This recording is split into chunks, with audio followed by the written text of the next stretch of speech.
মাত্র 2 টাকায়, তাও আবার ঘরে বসে এত সুন্দর রেজাল্ট। হ্যাঁ, ঘরে থাকা একটা লেবু অর্ধেক টুকরো কেটে নিতে হবে।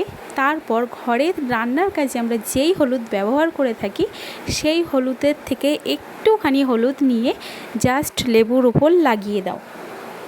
তারপর তোমার যেখানে যেখানে ডার্কনেস জায়গাগুলো আছে সেইখানে ভালো করে ঘষে ঘষে 5 থেকে 10 মিনিট লাগিয়ে রাখতে হবে।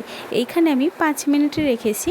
তারপর সুতির ন্যাকড়া অথবা টিস্যু দিয়ে সুন্দর করে হাতটাকে মুছে নিতে হবে। যেহেতু হলুদ দেওয়া আছে ওর জন্য সহজে যেতে চাইবে না, ওর জন্য এইখানে এক টুকরো আইস ফ্রিজে সবারই অ্যাভেলেবেল থাকে, নিয়ে হাতটা ভালো করে ক্লিন করে নিতে হবে। তারপর আবারও একটা সুতির ন্যাকড়া দিয়ে ভালো করে হাতটা মুছে নিলেই ব্যাস, তোমরা নিজের চোখে দেখো জাস্ট রেজাল্টটা এত সুন্দর, এত সুন্দরভাবে আমার কালো হাতের দাগগুলো কোথায় যে লুকিয়ে গেল কল্পনারই বাইরে। কি তাহলে তোমরা ট্রাই করছো তো?